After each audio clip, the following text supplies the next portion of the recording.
Hello, everyone. I am very happy to be here, and I am very grateful to Blizzard for the invitation to this special place that feels like a second home, where we are sharing great and unforgettable moments with this family of innkeepers. In Latin America, the Hearthstone community know me as the Uncle Hearthstone. I am from Peru. Due to a page of memes that I created in which this story begins. I only ask you guys to have me patience because I am not very good at speaking other languages. So I will do my best to share the important moments of my story with you all. How I met your card game. Here I met Jarston thanks to the Battle.net launcher. I was finished playing Diablo and accidentally clicked the Hearthstone and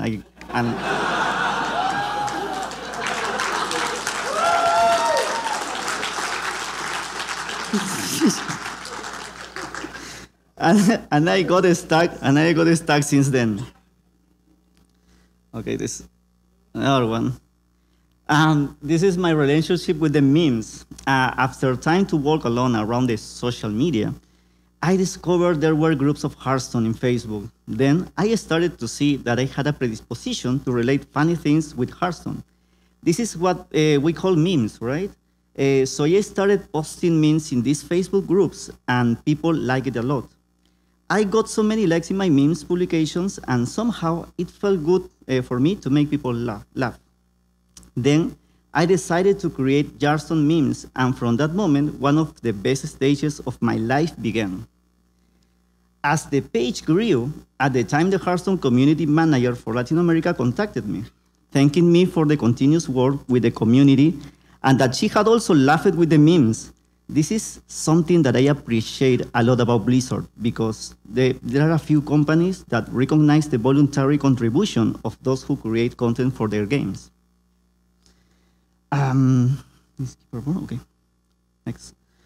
The idea of making tournaments was born because there were followers of my memes page who asked me if I knew pages where tournaments are made. Then I asked myself, why not try it? When I asked my followers about the idea of making tournaments, they thought it was great. And I decided to create a Facebook page for Hearthstone tournaments. The name is Jarston. At the beginning, the participants had me patience and gave me encouragement to keep going. Eventually, I got used to it and I handled the rules optimally. Okay. Once I accumulated a good experience in online tournaments, I saw that many Peruvians participated on these online tournaments, so I formed a team of 4 people whose goal was to make Hearthstone face-to-face tournaments in my country. We were looking for a name with which to represent the idea of fighting in our tournaments, and after watching the Warcraft movie, we had our vision crystal clear. We would call it Magora.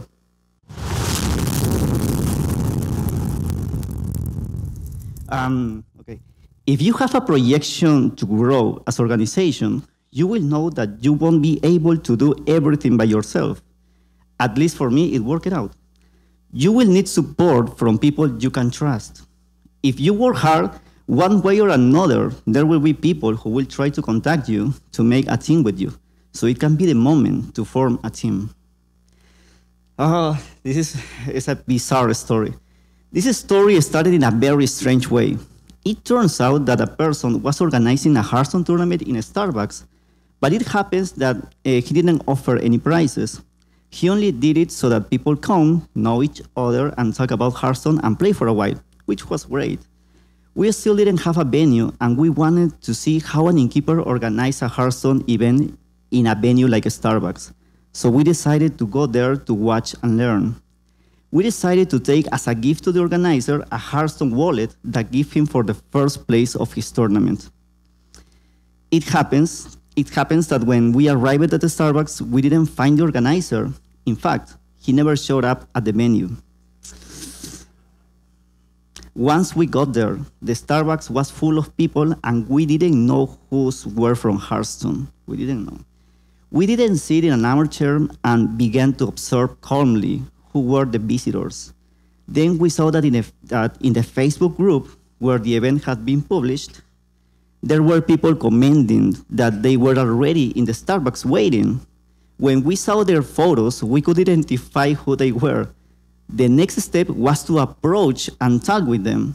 My team looked at me suddenly and told me, if you are the one who has started all this, take the first step and talk to them. If I believed in what I was doing, then I had to prove it. It was the decisive moment. I stood up and went to the people. I introduced myself and talked with them. They hadn't seen the organizer either. I told them that we had bought a Hearthstone wallet as a donation for their tournament. Then one of them suggested if we would like to organize the tournament in view that the original Innkeeper wasn't there. Without hesitation, we said yes, and we adapted to the situation. It ended up like this. Yeah, this is a Hearthstone wallet, and it's one of the stuff given to the champion. And this is a small crew, right? This is how we started, just 5 people only participating in this tournament, right? And the stuff is also in there too.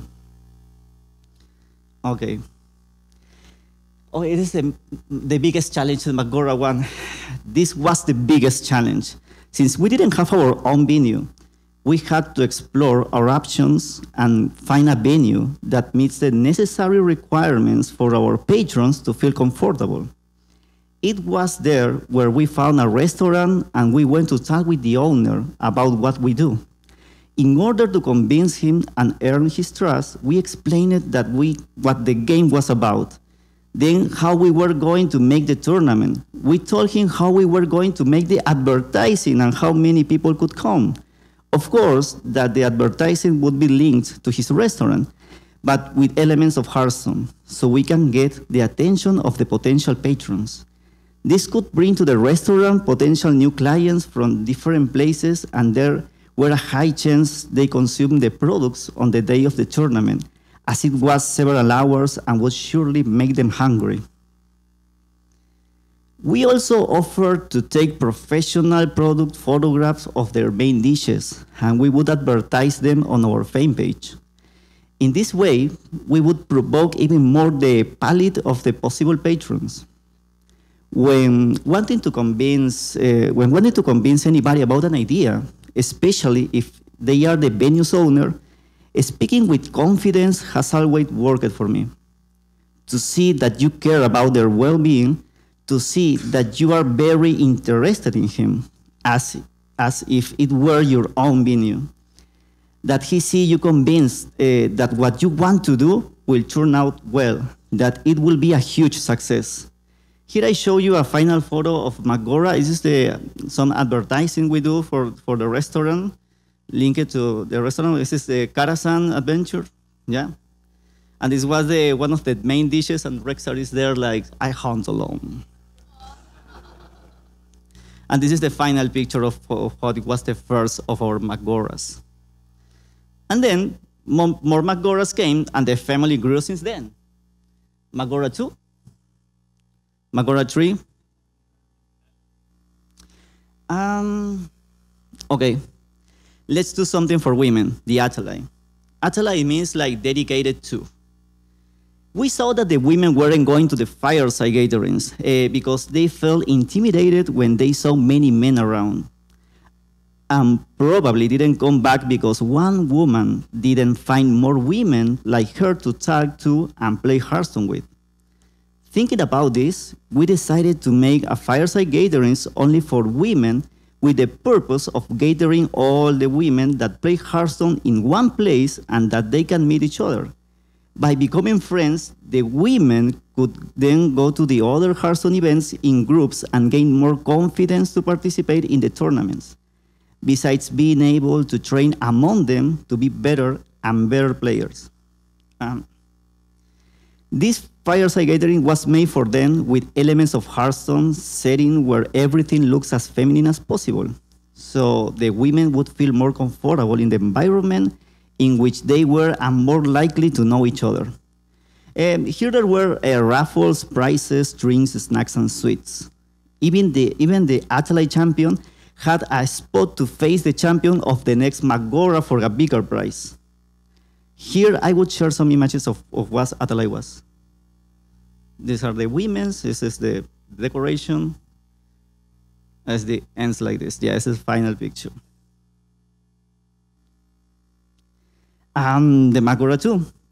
We wanted our Magoras to have a meaning beyond just fun, but also to be able to feel that we were helping people in need. For that reason, we created a campaign to help a school of children with limited resources. All our patrons could help this cause by giving away a book they didn't use, and they were given a special bracelet in appreciation of their help. To link this campaign with Hearthstone, we thought about the Babbling Book card, so that they know what they had to donate, and the Sorcerer's Apprentice card, which was what symbolized the school child that wanted to overcome through reading. Here I share a photo of the campaign. Someday I'll be just like you. That was the campaign. So they can see what have to donate, and the bracelet is the curious item for the donation. Okay. This was our first step in making official tournaments for Hearthstone. The add value we implemented was that we made the final stream of each tournament with a custom image at the end of our champion. This was consolidating us in the international competitive scene. We had players like Otsaga, Thais, Stansivka, Frozen Monsanto, etc. Here I can share an image where Stansivka got into the finals and was streamed in our Twitch channel. Organizing online tournaments is a very different form of organizing in face-to-face tournaments. In online tournaments, you need to be very patient because sometimes the participants do not respond or omit any part of the rules, and you have to make them review the rules. You have to have a lot of order to answer their questions or problems, but sometimes you can go crazy. So that's Monsanto is a custom image for the winner of every of our tournaments. Okay, there. Yeah.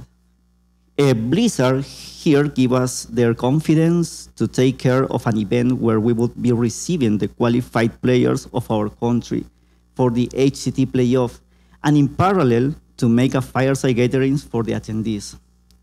For this, we had to look for a place big enough and comfortable to be able to receive more people since it was an official event. It was at that moment when we decided to meet with HP and propose them to make an official event in their venue with projections of the number of people who would attend the event. Also, the attendees were within the age range of their target audience. Therefore, potential consumers of their brand. They accepted and gave us the HP venue for 2 days. Okay, it was an amazing and rewarding experience. We had an average of 65 people per day. From so many people that were inside the venue, outsiders were curious to ask why there were so many people in, and many of them met Hearthstone thanks to it. In that event, we were able to provide drinks, snacks, prizes, raffles, and HP merchandising. Both the attendees and the players qualifiers for the HCT playoff were happy. This year, we have consolidated ourselves as an organization that performs all the official Hearthstone events for Blizzard. We have been able to diversify our skills and accept the challenge that appeared along the way with the ability to achieve them all and exceed the expectation that Blizzard has in us. Thanks to our progress, we now have a venue where we can perform our face-to-face tournaments with a tailor-made decoration of Hearthstone and provide our patrons the attention they deserve.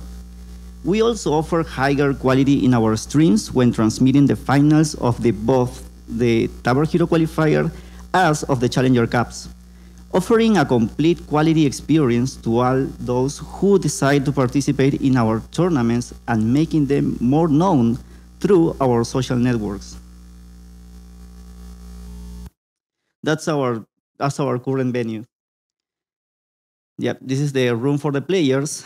We have 4 rooms, so we have 8 players for each room, so they can feel comfortable. Also, thanks to Jasper Hammer. Jasper, oh man, he told me in Discord about how to work with the open list format, so thanks, man. Yeah, the players are very happy with the format.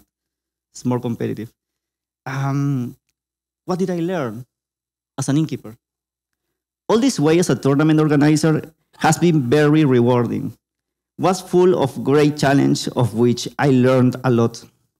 The important thing is that you believe that you can achieve it and that you can always focus on the solution and not on the problem. It is important that you ask yourself 3 questions before starting this journey. The what, the how, and the why. If you solve these 3 questions before starting something, for sure, you can move forward with a clearer picture of this path, which is being an innkeeper. The first 2 questions are easy to answer, but the third question is the most difficult to answer, since you must find inside you the meaning of what you do, the impact you will generate around you by becoming an innkeeper. I also think that if someday some brand seeks to meet you for a possible sponsorship, it will be good that you know certain data, such as the number of people who go to your tournaments, as Benjamin Reddington said yesterday. The ages they have, if they work or study or both. By having clear that statistical information will give you enough confidence to the brand, and your chance that the sponsorship will be even greater. There is no magical formula. You have to find your own way to do your things. What I tell you here is the way it worked for me. And believe me, there is no better reward at the end than when your patrons tell you that you did a good job and that they will return to more of your events. Guy, that's it. This was my presentation.